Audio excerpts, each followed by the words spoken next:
तो पिछली वीडियो में हम लोगों ने क्वेश्चन नंबर 96 तक के इस क्वेश्चनों को सॉल्व कर लिया था और उसके आगे के क्वेश्चनों को अपने इस वीडियो में सॉल्व कर रहे होंगे। और हम लोग सॉल्व कर रहे हैं अपने जो है ना सामान्य हिंदी के प्रश्नों को। और ये हमारा संज्ञा का थर्ड पार्ट होने वाला है और ओवरऑल हमारा 14 नंबर का वीडियो होने वाला है। और अपने इस वीडियो में हम लोग सॉल्व कर रहे हैं उत्तर प्रदेश पुलिस कांस्टेबल भर्ती 2023 के लिए हिंदी के क्वेश्चनों को, और जो कि यूपी पुलिस रेडियो ऑपरेटर व अन्य वनडे एग्जाम जिसमें भी हिंदी का सिलेबस पूछा जाता है उन सभी परीक्षाओं के लिए रामबाण सिद्ध होने वाली है हमारी क्लास। और अपने इस वीडियो में हम लोग सॉल्व कर रहे हैं रोजगार पब्लिकेशन के इस शानदार पुस्तक को, और इसमें प्रश्नों का कलेक्शन बिल्कुल बहुत बढ़िया तरीके से दिया गया है हमारे पास। तो बिना देरी करते हुए अपने क्वेश्चनों को सॉल्व करते हैं। उससे पहले एक छोटी सी रिक्वेस्ट है, अगर चैनल पर आप पहली बार हैं चैनल को सब्सक्राइब करें और वीडियो को भी लाइक करते हुए आगे बढ़ेंगे हम लोग। क्वेश्चन नंबर 96 तक के हम लोगों ने अगले वीडियो में सॉल्व कर लिया था। अगर आपने वीडियो नहीं देखी तो डिस्क्रिप्शन में लिंक दी गई, वहाँ से आप लोग देख सकते हैं। अगला क्वेश्चन से बता रहा है कि भाववाचक संज्ञा के अंतर्गत आते हैं, तो भाववाचक संज्ञा के अंतर्गत आते हैं गुण व दोष। क्वेश्चन नंबर 98, निम्नलिखित में से कौन सा पाठ्य पुस्तक का गुण नहीं है, तो सौदेश्यता या उपयुक्तता या अशुद्धता या क्रमबद्धता। क्वेश्चन नंबर 98 का जो राइट आंसर हो जाएगा हमारे पास, और वो हो जाता है ऑप्शन नंबर सी, अशुद्धता हमारा पाठ्य पुस्तक का एक गुण नहीं है। क्वेश्चन नंबर 99, और ये हमसे क्या पूछ रहा है कि हिंदी के शब्दों का लिंग निर्धारण किसके आधार पर होता है, तो हिंदी के शब्दों का जो लिंग का निर्धारण होता है वो हमारे पास हो जाता है प्रत्यय क्रिया संज्ञा सर्वनाम। क्वेश्चन नंबर 99 का जो ऑप्शन नंबर हो जाएगा सी, क्रिया के आधार पर हिंदी के शब्दों का लिंग का निर्धारण हो जाता है। हिंदी में कारक कितने होते हैं, कारक यानी प्रसर्ग होते हैं हमारे पास 8 होते हैं। अगला क्वेश्चन, निम्नलिखित में से कौन सा शब्द स्त्रीलिंग में प्रयुक्त होता है, तो स्त्रीलिंग में कौन सा प्रयोग होता है, ऋतु। और हमको पता है कि जितनी भी ऋतुएं होती हैं वो क्या होते हैं हमारे पास स्त्रीलिंग होती हैं। तो क्वेश्चन नंबर 101 का जो राइट आंसर हो जाएगा वो हो जाएगा ऑप्शन नंबर 1। लिंग बताइए मनगढ़ंत, तो मनगढ़ंत में जो हो जाएगा ऑप्शन नंबर सी, उभयलिंग। ये तो हमारा स्त्रीलिंग भी नहीं होगा, ना तो पुल्लिंग ना पुंसकलिंग, उभयलिंग हो जाएगा। भारतीय शब्द का बहुवचन क्या होगा, तो भारतीयों या भारतीयों या भारती, या इनमें से कोई नहीं। तो क्वेश्चन नंबर 103 का जो भारतीयों हो जाएगा, भारती का बहुवचन होता है। हाथी का स्त्रीलिंग होता हमें बताना है यहाँ पर, तो क्या हो जाएगा, हाथिनी हो जाएगा या हथिनी हो जाएगा या हाथनी या हाथिन। तो क्वेश्चन नंबर 104 का जो राइट आंसर हो जाएगा वो सी, हाथनी होता है, और इस प्रकार से हमारा हथिनी लिखा जाता है, राइट आंसर है हमारा। अगला क्वेश्चन, सदा एक वचन में प्रयोग होने वाला शब्द है, तो सदा एक वचन में प्रयोग होने वाला, पौधा, सहायता, पुस्तक और लड़का। जो भाववाचक संज्ञा होती है वो हमारी क्या होती है, सदा एक वचन होती है। तो यहाँ पर सहायता हमारी भाववाचक संज्ञा है और वह सदा एक वचन में प्रयोग होता है। तो क्वेश्चन नंबर 105 का ऑप्शन नंबर सी जो होता है राइट हो जाता है। क्वेश्चन नंबर 106, बहुवचनवाची अव्यय है, तो बहुवचनवाची अव्यय हो जाता है हमारे पास क्वेश्चन नंबर 106 का ऑप्शन नंबर डी, माँ। ये हो जाएगा, याद रखना है आप सभी लोगों को। आजकल भारत की जनता भी अधिक शिक्षित हो गई है, रेखांकित शब्द का वचन जनता, तो प्राण, आंसू, दर्शन। लेकिन जनता जो होता है हमारे पास सदा एक वचन में प्रयोग होता है, जनता हो गया, सभा हो गया, सामग्री हो गया, ये हमेशा एक वचन में प्रयोग होते हैं। और प्रश्न कैसे लग रहे हैं आप लोगों को, प्रश्नों का कलेक्शन कैसा लग रहा है। अगर प्रश्न अच्छे लग रहे हैं तो वीडियो को अभी तक लाइक नहीं किया तो वीडियो को लाइक करते हुए आगे बढ़ेंगे हम लोग। आगे, भविष्य काल की क्रिया को बहुवचन बनाने पर ए पर क्या होता है, तो बहुवचन बनाने के लिए हम लोगों को पता है कि या फिर चंद्र बिंदु लगा देते हैं या फिर अनुसार का प्रयोग करते हैं। क्वेश्चन नंबर 109 पर हम लोग पहुंच चुके हैं, और आप थोड़ा फ़ोन की क्वालिटी को जो है ना सही कर लेना है, यही स्लाइड जो है ना हमारी थोड़ा ब्लर हो गई है। तो विकल्पों में से कौन सा ऐसा वचन जोड़ा सही नहीं है हमें बताना है, तो सोना सेना, तो सोना सोना, धेनु धुनुएं, छात्र छात्रगढ़, आटा आंटे। तो क्वेश्चन नंबर 109 का यानी 109 का ऑप्शन नंबर हो जाता है हमारे पास डी, आटा आटे, यही हमारा गलत दिया गया है। अगला दिया गया है, निम्नलिखित विकल्पों में से कौन एक वचन शब्द है, तो एक वचन शब्द हमें बताना है, तो प्राण, आशु, दर्शन, तो ये तो हमारे बहुवचन हो जाते हैं। तो क्वेश्चन नंबर 110 का जो राइट आंसर हो जाएगा वो हो जाता है हमारे पास ऑप्शन नंबर बी, नदी। नदी हमेशा एक वचन में प्रयोग होती है। आगे निम्नलिखित में से कौन सा ऐसा शब्द हो जो दोनों वचनों में समान रहता है? तो दोनों वचनों में समान रहने वाला शब्द हमें बताना है। तो क्वेश्चन नंबर 111 का ऑप्शन नंबर बी, सरसों। सरसों हमारा दोनों वचनों में समान रहता है। वचन की दृष्टि से कौन सा जोड़ा सही नहीं है? तो यहाँ पर बताना है क्वेश्चन नंबर 112 का वचन की दृष्टि से कौन सा जोड़ा सही नहीं है। तो यहाँ पर जो दिया गया ऑप्शन नंबर डी, सखी सखियाँ, ये नहीं सही है। किसका प्रयोग सदा बहुवचन में होता है? तो प्राण, आंसू, दर्शन, ये सभी इनका प्रयोग हमेशा बहुवचन में होता है। पति शब्द का अभक्ति अभव जो ना अविभक्तिक बहुवचन होगा, हमें यहाँ पर बताना है। क्वेश्चन नंबर 114 का पति का पति ही रहा। अगर पतियों लिखेंगे तो पतियों को और पतियों, ये तो सब गलत लिखा है हमारे पास, तो यही हो जाएगा पति हमारा अपने इस क्वेश्चन का राइट आंसर। अगला कवि का स्त्रीलिंग शब्द हो जाएगा। कब का हो जाता है कवयित्री, जो कि ऑप्शन नंबर हमारे पास सी में दिया गया है।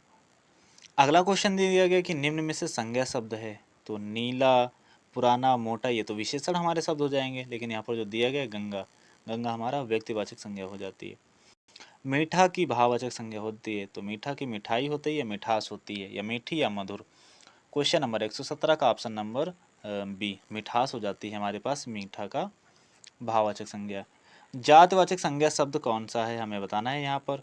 तो जिसके जैसे और हों, तो डॉक्टर के जैसे और डॉक्टर होते हैं, या आम के जैसे और आम होते हैं।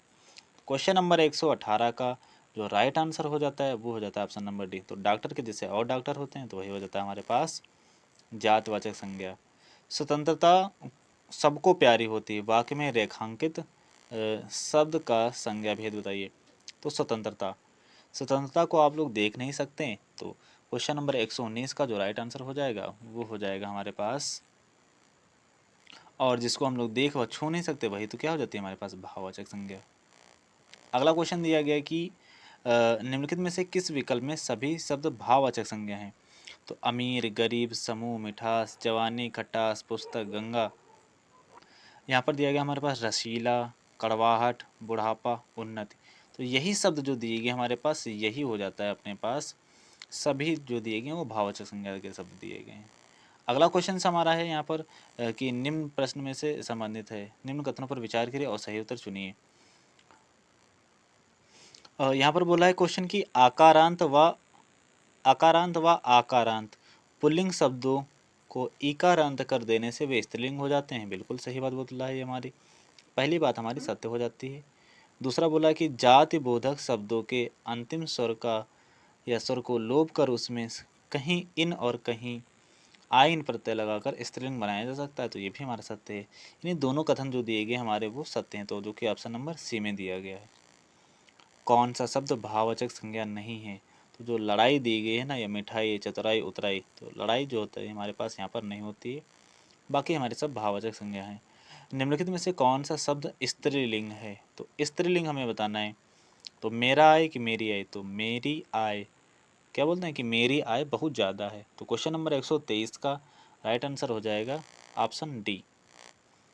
कौन सा शब्द पुल्लिंग है? तो पुल्लिंग यानी हमारे पास पुरुषवाचक को दर्शाएगा। क्षमा, मेरी आशा या मेरा आशा, तो मेरी अच्छी क्षमा या बुरी क्षमा, या अच्छा अच्छी या मेरा मेरी लगाकर। सेना, मेरा कष्ट या मेरी कष्ट। तो क्वेश्चन नंबर 124 का जो राइट आंसर हो जाएगा बी, मेरा कष्ट। निम्न में से कौन सा शब्द पुल्लिंग है? फिर से आ गया हमारे पास पुल्लिंग। तो भाषा यानी मेरी भाषा, मेरी दया, मेरी माया, मेरा आभार। तो जहाँ पर आभार जो दिया गया है वो दिया गया है पुल्लिंग शब्द हमारे पास। तो क्वेश्चन नंबर 125 का राइट आंसर हो जाएगा डी। क्वेश्चन नंबर 126 पर हम लोग पहुँच चुके हैं और यहाँ पर भी सॉल्व करेंगे। कौन सा शब्द स्त्रीलिंग है? तो देश, द्वीप, झील, नहर। गहरी झील या गहरा झील, तो बोलते हैं गहरी झील। तो यहाँ पर ऑप्शन नंबर क्वेश्चन नंबर 126 का ऑप्शन नंबर डी राइट हो जाता है। क्वेश्चन नंबर 127, कौन सा शब्द स्त्रीलिंग है? तो यहाँ पर जो सभा दिख रही है ना, ये हमारी स्त्रीलिंग है, बाकी सब पुल्लिंग है।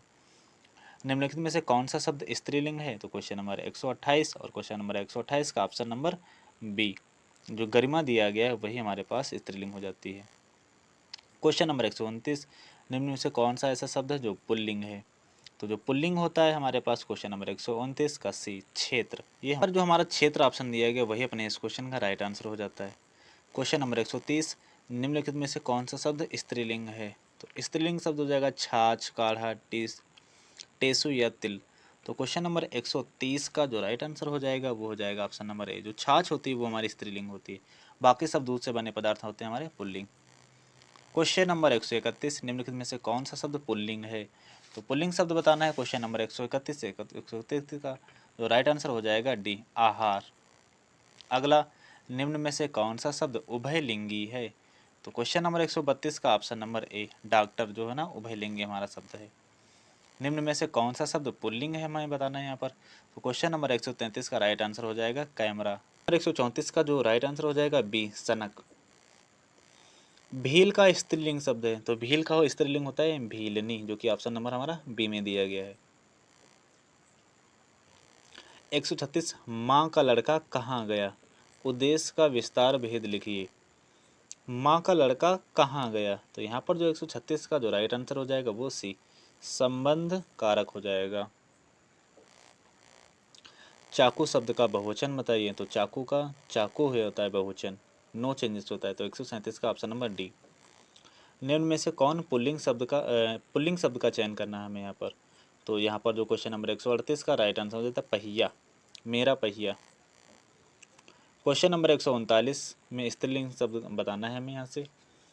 तो जहाज, ज़मीन, जलयान, जुलूस। क्वेश्चन नंबर 139 का जो राइट आंसर हो जाएगा वो सी, मेरी ज़मीन। आगे, वाक्य में प्रयुक्त शब्द क्या कहलाता है? तो प्रयुक्त शब्द क्या कहलाता है हमारे पास? क्वेश्चन नंबर 140 का राइट आंसर हो जाता है ए, शब्द रूप कहलाता है हमारे पास। आगे, आपका घर जिस शहर में है उस शहर का नाम कौन सा? तो शहर का नाम जो होते हैं ना वो हमारे सिंगल होते हैं या उसके जैसे और शहर के नाम होते नहीं होते हैं ना, तो वहाँ पर हो जाता है हमारे पास व्यक्तिवाचक संज्ञा। क्वेश्चन नंबर 142, बड़े बड़ाई ना करे, बड़े न बोले बोल, और रहीमन हीरा कब कहें, लाख टके का मोल। तो यहाँ पर हमारे पास रहीम द्वारा लिखी इन पंक्तियों में बड़े शब्द का प्रयोग जिस रूप में हुआ है वह है। तो यहाँ पर बड़े शब्द का प्रयोग हुआ है हमारे पास विशेषण, सर्वनाम, संज्ञा या क्रिया। तो क्वेश्चन नंबर 142 में जो यहाँ पर बड़े शब्द का प्रयोग संज्ञा के रूप में हुआ है। और यहाँ पर आ चुके हैं हम लोग अपनी लास्ट स्लाइड पर, तो इसको भी सॉल्व करेंगे। द्वार द्वार भटकना हमें प्रयुक्त दुरुक्ति द्वार द्वार है। तो यहाँ पर हो जाएगा क्वेश्चन नंबर 143 का जो राइट आंसर हो जाएगा वो हो जाएगा ऑप्शन नंबर डी, समग्रता प्रकट करने के अर्थ में। अगला क्वेश्चन, जातवाचक संज्ञा बताइए, यानी जिसके जैसे और होते हैं। तो यहाँ पर लड़का जो दिया गया है वही हमारा जातवाचक संज्ञा हो जाता है। यहाँ पर बताना है कि भाववाचक संज्ञा बताइए। तो लड़का का भाववाचक संज्ञा हो जाती है लड़कपन। यहाँ पर भी बताना है हमें, यानी संज्ञा शब्द कौन सा है। तो इसका जो तो क्रोध, क्रुद्ध, क्रोधित या क्रोधी, कौन सा ऑप्शन हो जाएगा? क्वेश्चन नंबर 146 का जो राइट आंसर हो जाता है बी, क्रोध, ये हमारे पास हो जाएगा। स्त्रीत्व शब्द में कौन सी संज्ञा है? तो क्वेश्चन नंबर 147 का जो राइट आंसर हो जाएगा सी, भाववाचक संज्ञा हो जाएगी हमारे पास। आज गणित के अध्यापक ने कक्षा नहीं ली, वाक्य में अर्थ के आधार पर वाक्य है। तो क्वेश्चन नंबर 148 का जो राइट आंसर हो जाएगा वो हो जाएगा बी, निषेधवाचक वाक्य, क्योंकि नहीं लिए ना तो निषेधवाचक हो जाएगा। हमारे देश में जयचंद्रों की कमी नहीं है, मैं जयचंद्रों संज्ञा के किस भेद के अंतर्गत आता है? तो जयचंद्र जो होते हैं ना, क्या होते हैं हमारे पास, जैसे चापलूस होते हैं और बेईमानी करके जैसे एक बात को दूसरे तक पहुंचा देते हैं, तो उन्हीं को बोलते हैं जयचंद्र। तो इनकी कमी नहीं होती हमारे देश में, यानी बहुत सारे लोग होते हैं, तो इसके जैसे बहुत सारे लोग हो गए, वो हो गई हमारी जातिवाचक संज्ञा। तो इस प्रकार से आज के प्रश्न हमारे समाप्त हो जाते हैं और अपने इस वीडियो में जो है ना हम लोगों ने संज्ञा के सभी प्रश्नों को लगभग सॉल्व कर लिया है। और इन प्रश्नों को 1 से 2 बार आप लोग और देख लीजिएगा ताकि सभी प्रश्न आपको क्लियर हो जाएं, जो कि वनडे एग्ज़ाम के लिए बहुत ही इंपॉर्टेंट होने वाले हैं। और अगर आपने अभी तक हमारे यूट्यूब चैनल को सब्सक्राइब नहीं किया तो यूट्यूब चैनल को हमारे सब्सक्राइब कर लीजिए। और अगर आप एस्टेज क्लासों की जो है ना PDF प्राप्त करना चाहते हैं तो हमारे टेलीग्राम चैनल को भी ज्वाइन कर लीजिए, आपको सेम नाम से सब कुछ मिल जाएगा। और वीडियो कैसे लगी और प्रश्न कैसे लगे आप लोग जो है ना अपना सुझाव कमेंट बॉक्स में देना ना भूलें। और मिलते हैं अगली वीडियो में, तब तक के लिए बाय बाय, जय हिंद।